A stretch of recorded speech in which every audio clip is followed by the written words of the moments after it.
We all know Volkswagens are fantastic vehicles. However, some of them can have some problems with the cooling system, and the Mk8 is no different. So today, we're going to be showing you how to replace the thermostat and water pump assembly on your Mk8 Golf R.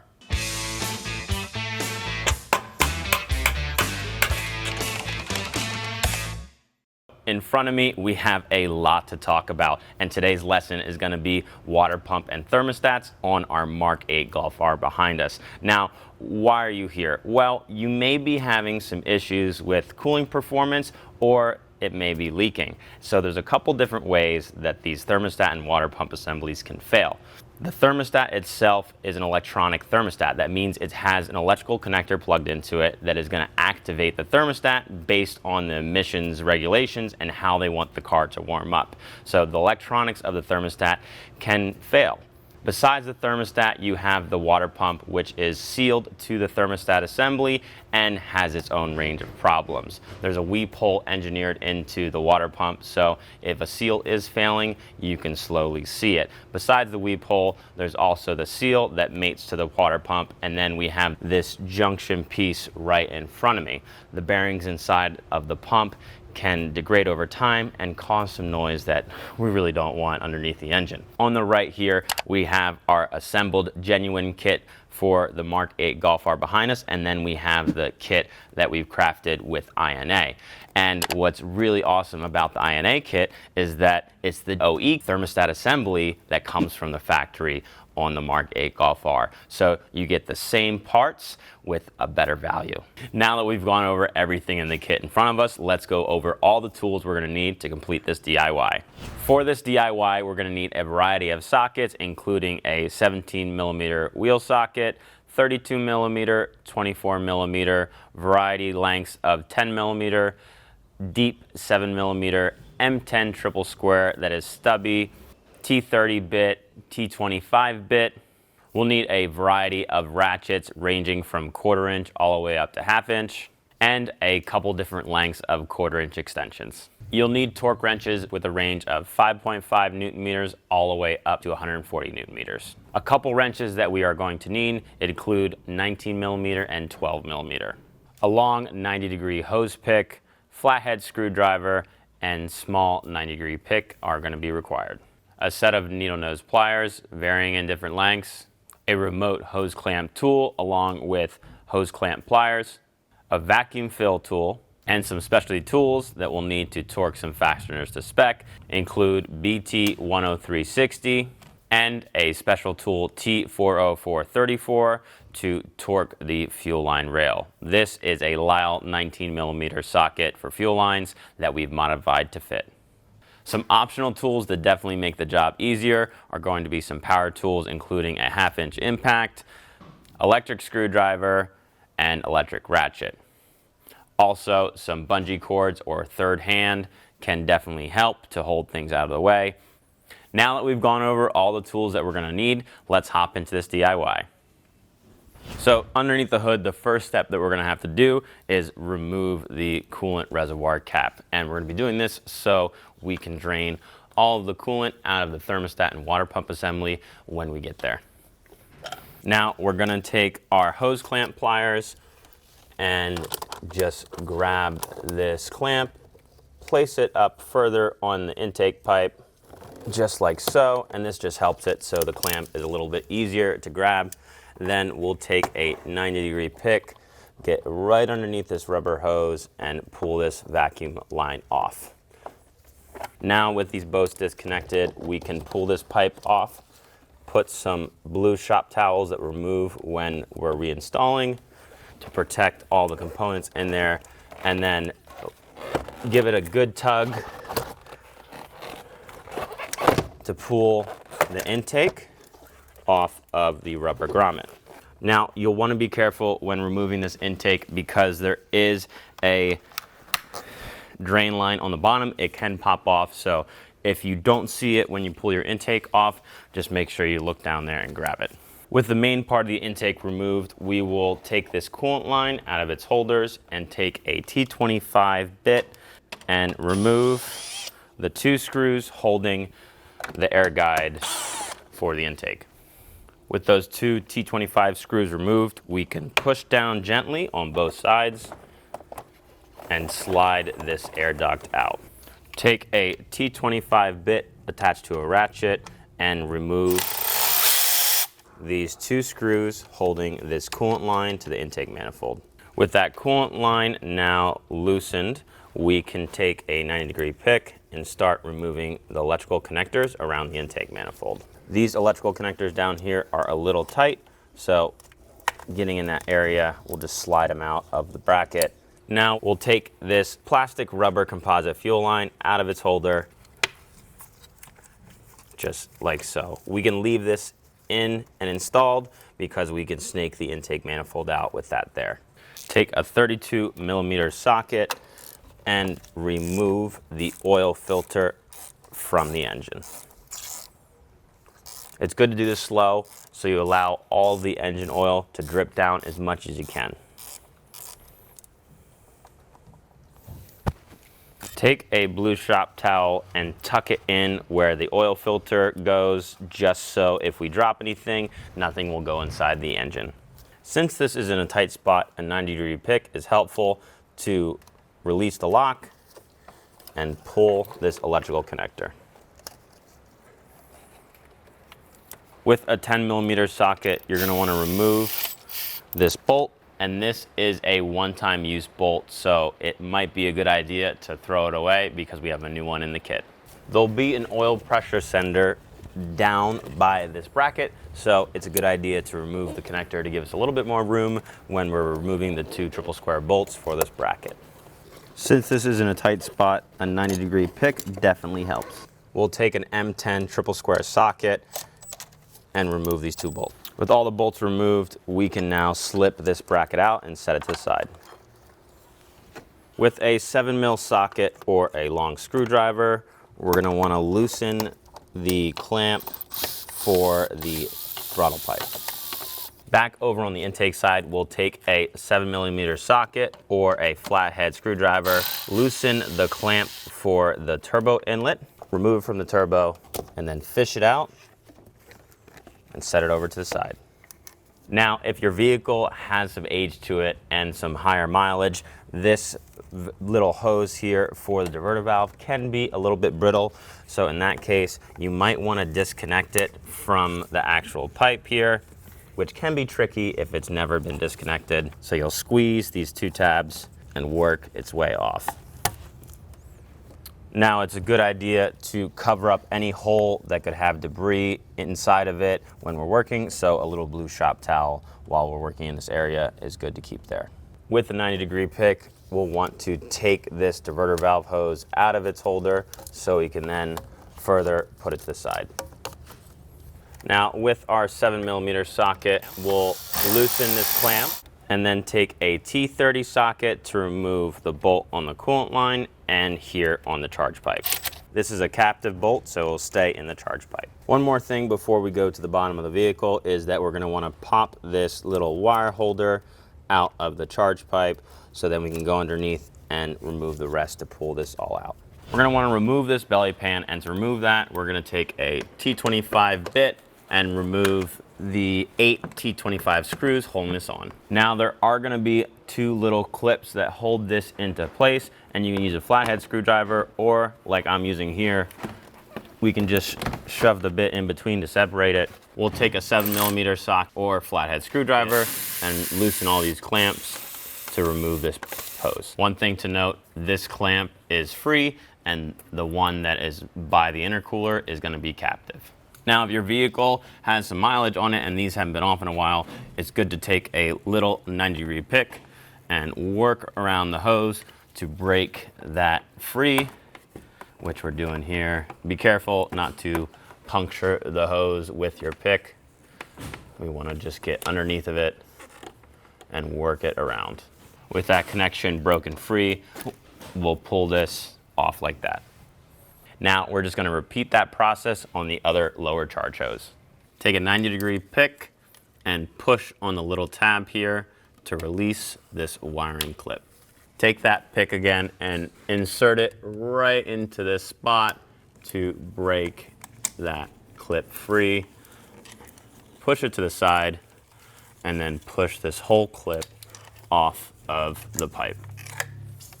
With our pick, we'll get right up in here and release this connector on the throttle pipe. With that same 90-degree pick, we'll now remove the electrical connector on the diverter valve.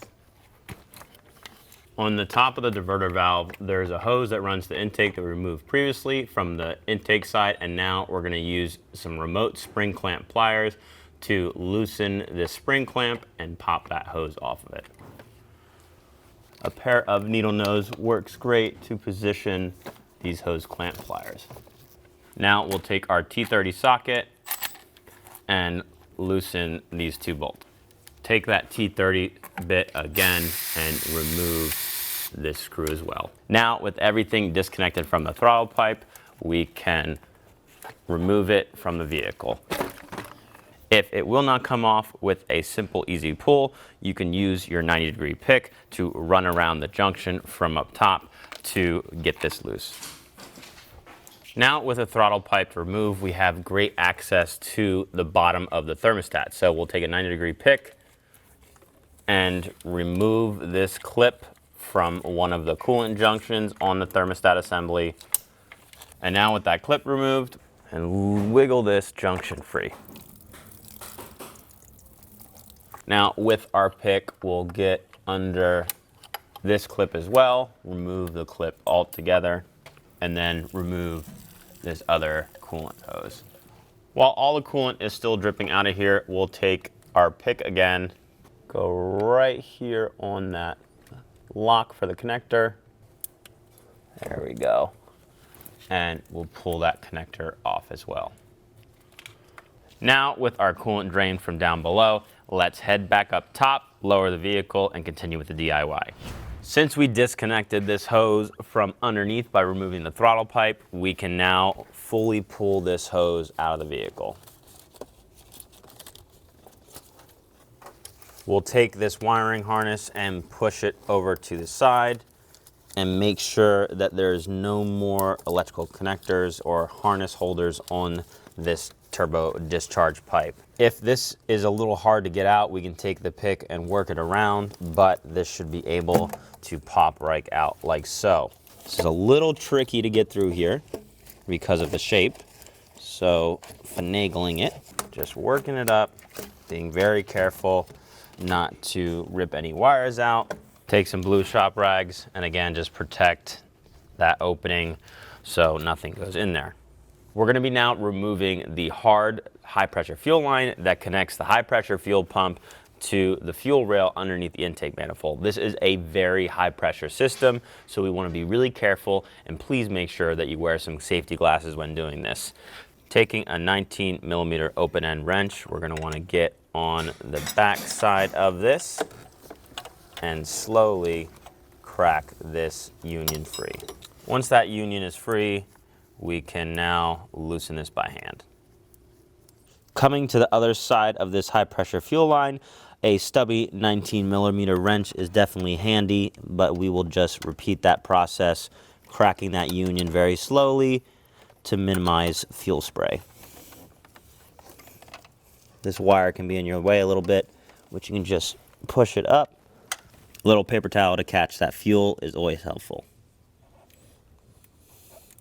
We'll take a 90-degree pick to release the lock and then get underneath in this really tight space to then help aid in releasing the connector. Now with this charge pipe removed, there's one more electrical connector down here that we're going to have to grab and disconnect. With this coolant hose now disconnect lower from the thermostat assembly, we can take our hose clamp pliers and remove it here from the top. We can take our pick, get right underneath of it here, and work it around to break that bond so we can now slide it off. With that hose gone now, this is a little bit more loose, and if you want, you can definitely take little bungee cord, or in this case, a third hand, and pull it out of the way. A T30 bit and a nice extension, we can start to remove the intake manifold bolts. When removing the intake manifold bolts, we're going to start from the outside, work our way in, and alternate. Now, since these bolts are not captive inside of this intake manifold, it's good to take a little magnet and remove each single one so you don't drop it in the engine bay. Now, with all of our intake manifold bolts out, we can start removing this. However, we're going to have to be cautious because there's one more electrical connector that is connected to a bracket that we will disconnect, but we have to see the back side of it to get a pick in there to remove the connector from its bracket. We're going to take this intake manifold and wiggle it out as so. Be careful of this sensor right here on the engine block. We do not want to break that off. So we're going to just be cautious of that and start rotating the intake manifold like so. Now, with the intake manifold rotated, you'll see we have this electrical connector right here that will take a pick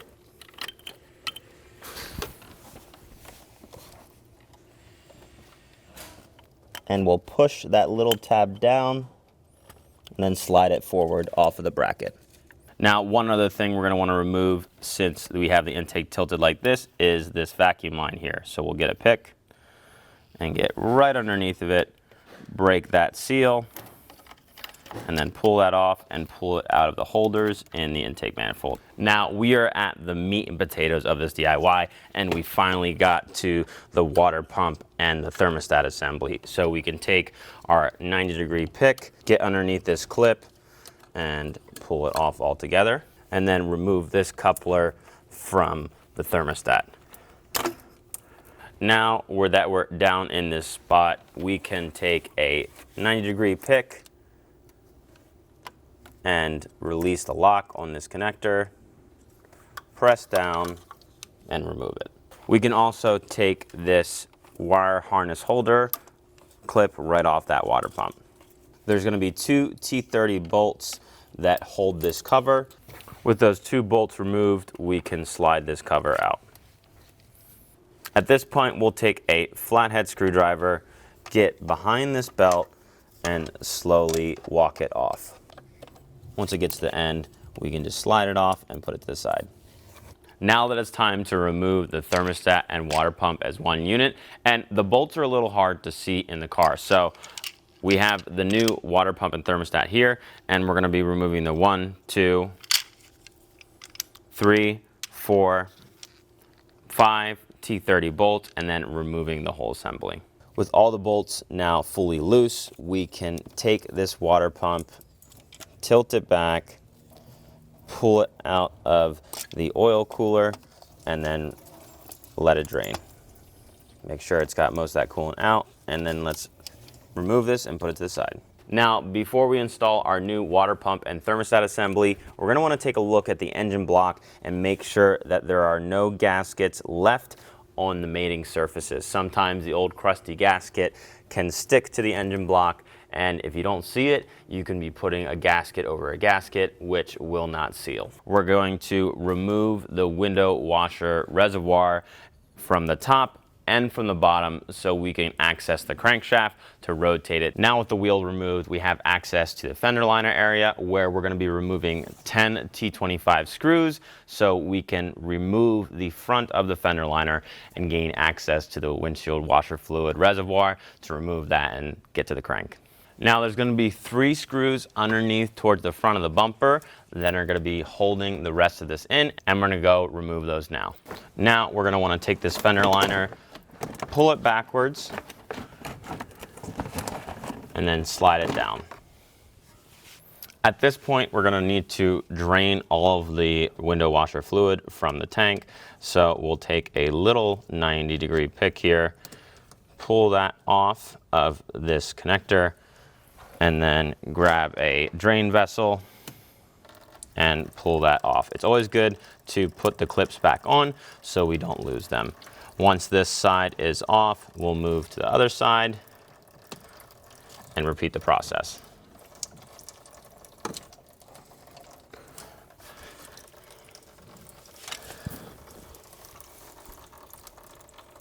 While this is draining, we can come in here and remove the clips for the electrical connectors. Sometimes a 90-degree pick is helpful to release that connector. And then the second one is going to be right here. There's going to be 3 10mm bolts that we'll have to remove, and then we can pull the lower part of the washer fluid tank out. This tank has some clips, so once those clips are broken free, we should be able to just slide this tank downwards and continue to let it drain. Now, the whole reason why we just removed the washer fluid reservoir was so we can access this 24mm bolt to rotate the crankshaft when we're putting the new belt on. We're going to take our 24mm socket and a long ratchet to counterhold the crankshaft. Now, we want to counterhold as we were spinning counterclockwise. So our ratchet here is in the off position, and you'll see if I rotate it to the left here, facing this way, that's how our ratchet is supposed to go. So now that we have that set, we'll take the ratchet, slide it in between the control arm and the axle, install it onto the crank. Now, this acts as another hand to help you. If you do have another person to help you while you're here, you can always have them counter hold it underneath the car.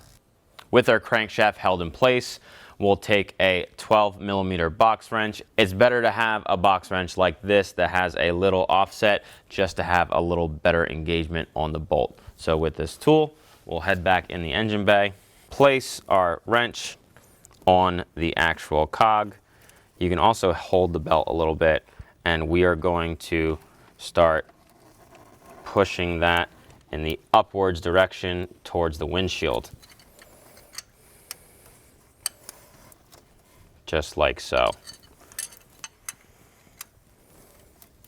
All right, I've got this bolt loose now, and I should be able, with my hands, to slide in here and loosen it all the way. And again, righty-loosey, righty-loosey. We'll say it a bunch of times, righty-loosey, on this specific bolt. Now, with that out, we can just come around and pull the old belt, the cog, and the old bolt. Now, this is a one-time use bolt, and there's a new bolt included in the kit provided from FCP Euro. So just to keep it safe, we'll take this bolt and say goodbye. All right, so we have our new INA belt here and the new bolt for our cog that is provided in the INA kit. And we're going to be starting to install this back on the vehicle. So taking the belt and wrapping it around the cog just like so makes it a little bit easier to slide this into place. You'll also see that I have a finger on the end of the bolt, and that just makes sure that it does not fall backwards and stays on that bolt. So now we'll just go down here in the engine bay, slide it in the hole of the balance shaft, and with that in place, we can use 2 fingers and rotate it counterclockwise to start tightening this left-hand thread bolt. Now, to tighten this bolt down properly, we are going to need Bomb Tool BT 10360 and our 3/8 torque wrench set to 17 Newton meters. Now, we're going to take the socket with the protrusion side facing towards the passenger side of the vehicle and install it just like so. Now we're going to take our torque wrench, and this is going to have to go down in a very specific way. The torque wrench has to be 90 degrees to the actual socket going this way. So it's going to kind of look like this. And the reason why we have to do it that way is so that it doesn't add length to the torque wrench and falsify the torque value. Let's go grab our new INA water pump and thermostat assembly and start putting it in the car. Before we start installing this water pump and thermostat, we have to remove 2 bolts from the water pump. And a good way to tell which ones to remove is to place the cover like it's going to go on, and you'll see that we need to remove this one and that one. And we will reinstall it once we have the thermostat and water pump assembly bolted all in with the belt, and then we can put the cover on.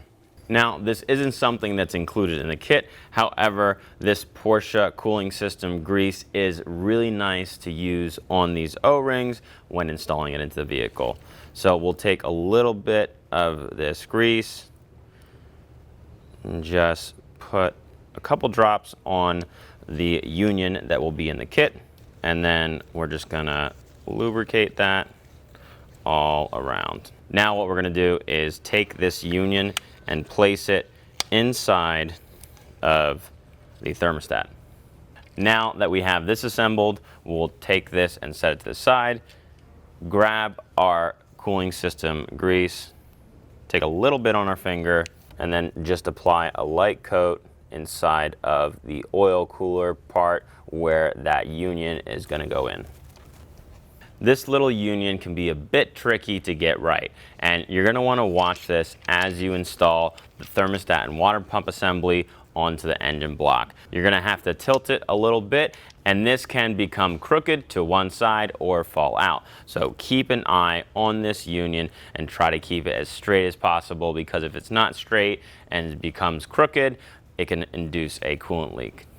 Now when doing this, it's good to have your T30 bit in your hand, so once you get the water pump and thermostat in place, we can hand thread in one of the bolts. So taking our new assembly here and dropping it down. It may take a couple tries to get this right, but we want to make sure that that union goes in straight. Now that that is in nicely, we'll take our bit here and just hand thread one of these bolts, so then we can come back with our light and inspect to make sure everything's in properly. With that union confirmed, we can take our T30 bit and thread in all the other bolts by hand before we come back and torque them. With our T30 bit and our 1/4 inch torque wrench set to 9 Newton meters, there is a specific sequence that you have to tighten these bolts. And it starts with the bolt right in front of the electric actuator. So we'll torque this one first to 9 Newton meters, and then we'll go to the bolt all the way over here by the belt. Once we do those two, we'll go down to the bolt to the left of the flange, and then we'll go to the bolt right here to the right. Lastly, there is one more bolt to torque on the thermostat side down here below to the right of the flange. Now that we have our new belt on and we have the water pump and thermostat assembly in the vehicle and torqued down to spec, we're going to be installing the belt onto the water pump. Now we're going to be doing this by using a method of rolling the belt onto the water pump cog by rotating the engine in the clockwise direction. So we'll take this new belt here and position it that it is over this rubber piece, and then the bottom section of it is going to be coming in contact with the actual teeth of the cog. Now, it may be useful to have a second set of hands or a long ratchet to be able to rotate the crank. Now we have a long ratchet, so while holding this belt on with my hand, we will start to rotate the crank.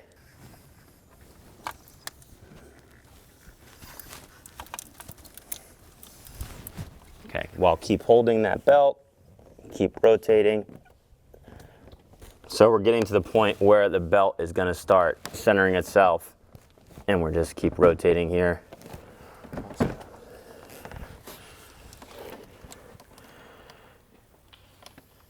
Now you'll see the belt is on, and this is a protective cover that tries to protect this teeth when putting that belt on. However, you can see even with the protective cover, it bent some of these fins a little bit, so we're just going to want to take a pair of needle nose pliers and make sure they're back in shape. These are cooling fins for the belt, so they do have a purpose, and we do want to make sure they're as straight as possible. Now that the belt is on, it's good to do a couple rotations of that to make sure that it is centered and the belt is not going anywhere. We'll take the belt cover and reinstall it over the belt for the water pump, just like so. There is some notches here that need to line up for it to sit flush, just like that. And we'll take the two T30 bolts and torque them to 9 Newton meters. At this point, we are going to assemble all of the coolant hoses back on the thermostat assembly so we can then vacuum fill it and check for leaks before we put the intake manifold back on. Our coolant system grease is coming in handy again, and we'll take a little bit on our finger and just rub it on the O-rings inside of these connectors for the cooling system. This just makes it a little bit easier to slip on and verify that the connection is solid. Taking the clips that we took off earlier, we're going to release our third hand here to let this hose free. Put that out of the way. And then reinstall the clip onto the connector. Now there's two different size clips that we took off this vehicle. We're going to be putting the larger style clip back on, wrapping it around, and then make sure it clicks in like so. Look how everything is sitting flush here and it's not popping out from the sides. Once that's done, we can rotate this hose downwards and push it onto this connection. Get that audible click, and then give that hose some tugs to make sure it's not going anywhere. Now we'll grab this coolant hose that we took off earlier, make sure it is routed underneath, and then grab our grease again, a little bit on the finger, and just rub it on the O-ring inside of this connector. Now, grabbing the small clip that we removed, we'll reassemble it onto the connector like so, and make sure that it's sitting nice and flush on these raised pieces and the clip is all the way in. Routing this hose downward, we're going to clip it on to the smaller fitting just like that, and again, just check it and make sure it's not coming off and is securely fastened.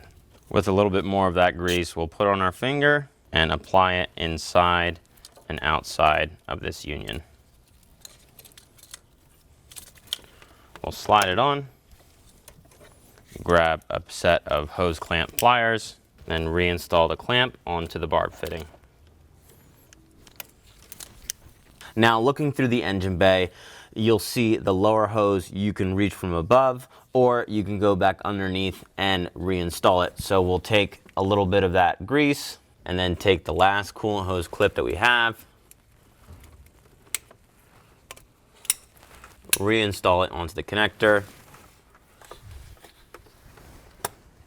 and clip it into the thermostat housing.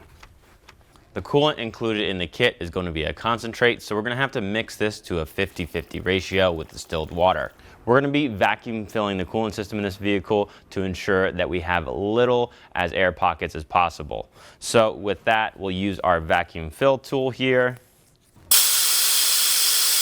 At this point, we ensured that our cooling system is not bleeding down vacuum, so we're gonna make sure our hose is all the way at the bottom of our bucket here, and then open this valve to fill the system with coolant. Now that the gauge has hit 0, we can remove our vacuum fill tool and drain the hose back into our bucket. You'll see that we have some leftover coolant here, and that's gonna be so we can top off the coolant reservoir after our first driving cycle. Now is the time to inspect for any coolant leaks that may appear because we have the intake manifold off and we can see everything great. And we did this because we don't want to be taking that intake manifold off 5 times to find that coolant leak. With our intake manifold in hand, we're going to want to remove the old seal using a little pick. In this case, it's a 90-degree pick. With the new seal provided in the kit, this is directional, so we want to make sure that the little tab right here aligns with the groove in the intake manifold. Once we have that aligned, we can start pushing down the intake manifold gasket all the way around. I want to make sure there's no high spots on the gasket and that it all is properly seated. Take the intake manifold and start to fish it into its resting position. We're going to have to be careful of all of the coolant lines here. Before we fully seat this intake manifold to the engine block, we'll take the vacuum hose that we removed earlier, slide it on to the solenoid here, and then clip the line into its holder. Now with everything clipped in, we can shimmy this intake over. Be gentle with everything around you.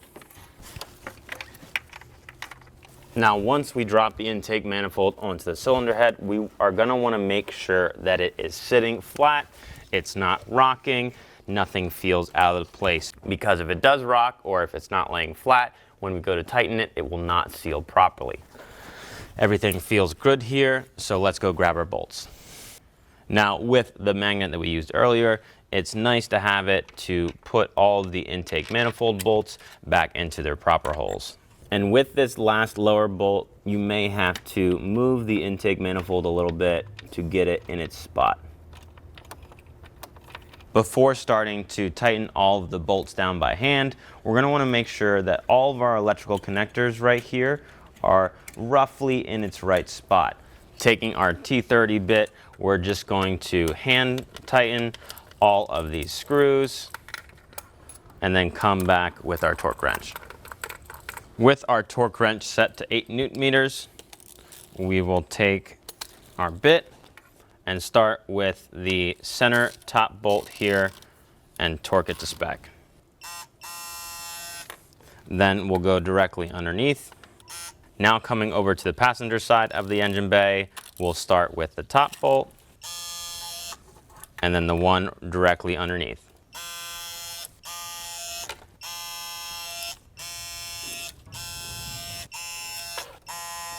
Now with the intake manifold all finally torqued, we can take our fuel line and clip it back into the connector. We can now reconnect all of the electrical connectors that we removed previously. We want to make sure it clicks and then push all the locking tabs down.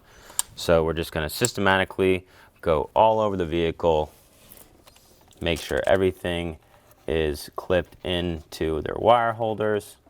Now these connections right here in the front of the intake manifold are pretty self-explanatory, but we want to make sure each connection lines up just like so. Now one connection we want to make sure we do not forget is this oil pressure sensor right down here. We're going to click that in and then push that safety lock and make sure it doesn't come out. There'll be an electrical connector for this vacuum solenoid right here that we will reinstall and push the clip back in. And then this connector right over here goes to this sensor on the block.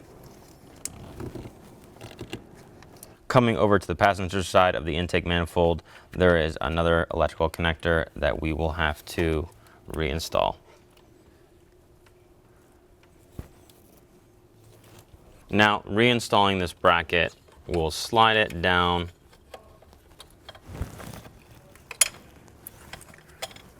right into place. And a good tip is to have the shiny side of this facing towards the front of the vehicle. Now, with the M10 triple square bolts, we'll reach down and thread them in by hand. With all the bolts now loosely installed for the bracket, we'll take our torque wrench and our M10 socket and torque the two lower triple square bolts to 23 Newton meters. Now the upper bolt here is a one-time use bolt, so we're going to be having to torque this to 10 Newton meters initially and then 90 degrees. With all of these bolts torqued down to spec, we do not want to forget this little blue pressure sensor connector down here that we're just going to position into place and clip back. At this step, we're going to be reinstalling our oil filter housing. In this case, our oil filter is new. However, our kit does come with a new oil filter, so we're going to change that out now. The main reason why the kit comes with an oil filter is because we want to remove and replace this O-ring that seals this oil filter housing. Now, you'll take the new O-ring that is included in the oil filter kit and wrap it around the oil filter housing very gently. And as you look right here where my pinky is pointed, there's a groove. That is the groove that O-ring is going to have to sit in. We want to make sure it's in that groove. Now, once this is all seated with some of that residue oil on the oil filter, we can just lubricate that O-ring, come down and remove our paper towel that we inserted into the engine earlier, and then we can reinstall this oil filter housing. We're going to set our torque wrench to 25 Newton meters. Now back on the driver's side of the engine bay, we'll take our high pressure fuel line that we removed earlier, and on my finger here I have some engine oil that we're just gonna coat the ball ends of this fuel line, so it just makes it a little bit easier for them to slide into place and torque at their final position. Now with the fuel line positioned as so, we're going to fish this back through and put the ball ends on both sides of the fuel fittings. Once it rests naturally in place, we can thread on the unions. And then once we have those unions snugged up, we're just going to want to center this fuel line right between this bracket in a nice resting position. Now that we have the high pressure fuel line all centered and installed loosely in the vehicle, we're going to need a special tool to torque those down to spec. If you do not have this special tool, you can also use a 19mm open-end wrench and tighten it by hand just using your good old mechanical arm. Now the special tool that you're going to need is T40434. However, that can be a little challenging to get in a pinch, so if you need something a little quicker, we do offer a Lyle 19mm fuel line socket. However, you are going to have to grind it to a very thin wall to be able to fit into the tight tolerances. And then take our torque wrench and torque this to 40 Newton meters. With the top union tightened, we can come down here to the bottom and repeat that process. Now with our turbo discharge pipe in hand, we can start routing this down back into the engine bay and reconnecting everything. You can use a flathead screwdriver on this as well. We're going to use a 7mm socket. We're going to want to make sure that these lines line up on this rubber hose. This does have a torque spec of 5.5 Newton meters. However, since it's such a low of a torque spec, we can tighten it by hand. With our T30 bit, we can now come over to here, thread this screw in, and torque that to 7 Newton meters. With that now torqued to spec, we can take this clamp here, clip it back onto the line,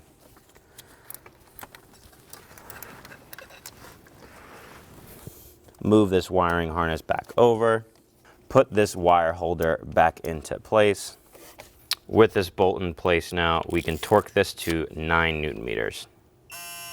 Continuing with clicking all of the wire holders in place, we're going to come down here and grab this wire holder and slide it into the hole on the charge pipe. Another thing we're going to want to do is, if this little holder comes out of place because we moved the charge pipe, pop it off of that and then slide it back on to its bracket and reinstall. One thing that's often overlooked is this little wire holder down by the other connectors, and we're going to want to push this on to the water pump assembly itself to just hold that wire there. Continuing with all the wire routing, this wire can now be pushed back over into its resting place. One last thing that we want to do up top before going down below is to reinstall the diverter valve hose. So we're just going to put our hose clamp back on the hose to make assembly a little easier down there, and we want to clock that in its natural resting spot. One thing you want to make sure is this rubber tab is lined up right there.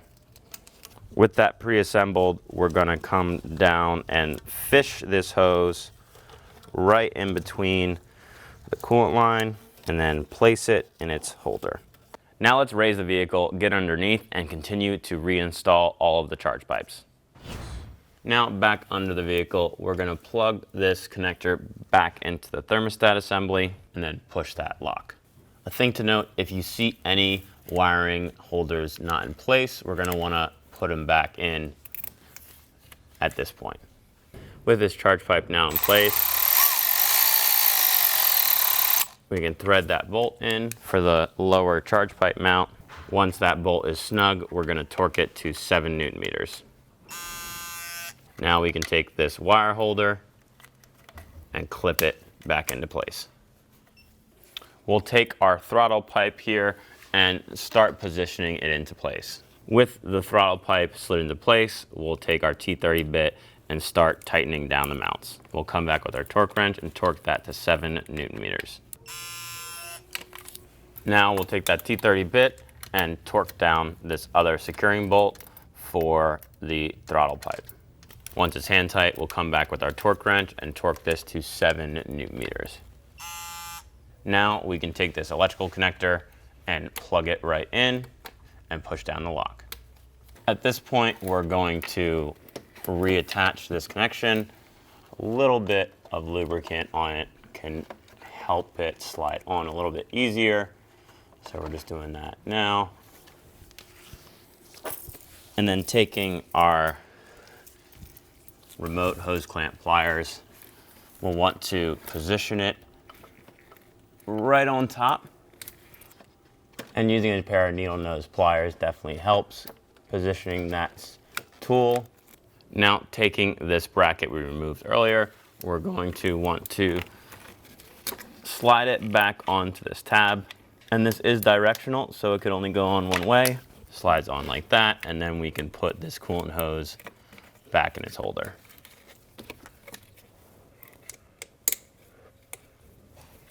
Now with the longer intercooler hose, we will slide this end onto the top and then position the other end on like so.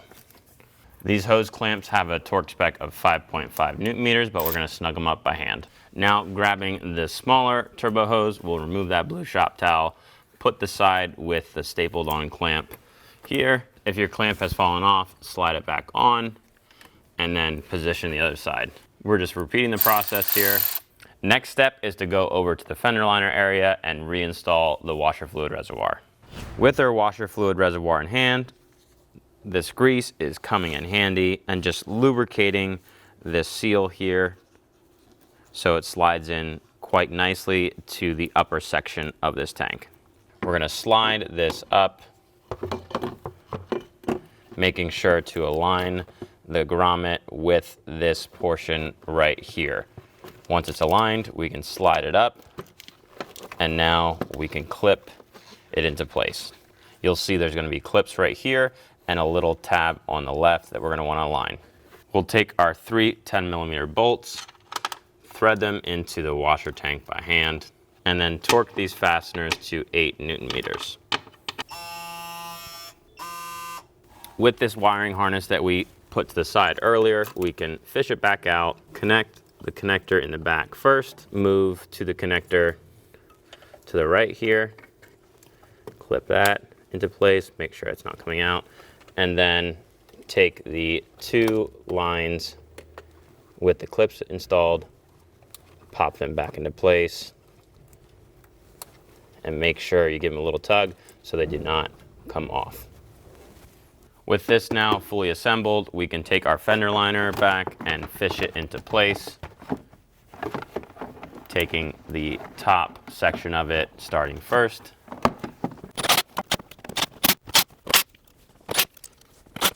With the fender liner back in place, we can take our underbelly pan and reinstall it.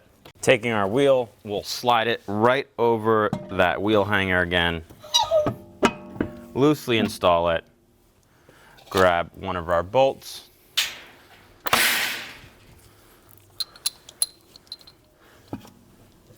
hold it flush against the hub, and then start reinstalling our lug bolts. And now drop the vehicle to do the final torque on these to 140 Newton meters. Back up in the engine bay, we're going to take a 7mm socket and tighten the throttle body clamp for the last time. Again, this has a torque spec of 5.5 Newton meters, but since it's so low, we're just going to snug it up by hand. With that clamp now tight, we'll take the throttle body connector and move this coolant hose down a little bit to plug it in and push in the lock. Now you will clip on the 2 wire routing clips and reinstall the plug on this sensor. We will take the 2 screws that we removed that holds this line on and reinstall them with a T30 bit. Once these 2 screws are snug, we'll take a hand ratchet here with our T30 bit and just snug them up by hand because these are plastic and it's going into the plastic intake manifold, and we do not want to strip those threads. Now over on the driver's side, we'll lubricate this seal on the diverter valve hose and then clip it back into place. With that now in place, we can remove our blue shop towel from the turbo inlet and position this down and then reinstall onto the turbo. Now with a 7mm socket or a flathead screwdriver, we're going to tighten this hose clamp by hand. Taking our air duct, we will slide it back into position. Make sure it clips in. And now reinstall the two T25 Torx screws. With the air duct in place, we can take this coolant hose and clip it all back into its holder. Take the air box and lower it down into place. Hold the upper portion out of the way. Find the grommets, press down, slide this over the intake, and then grab your hose clamp pliers or anything that will be able to squeeze this and reinstall it on the intake. With that in place, we can take this vacuum line and slide it back onto the intake. All right, you have now successfully just replaced your water pump and thermostat assembly on your Mark 8. It can be a daunting job, however, by doing it yourself the proper way, it can save you a bunch of money in repair costs. As always, thanks so much for watching. If you like this video, please be sure to hit that like button. And if you have any comments, questions, or concerns, drop them in the comments section below. And we have a lot more DIYs coming, so if you want to keep up to date, click that subscribe button. My name's Cole from FCP Euro, and keep on wrenching.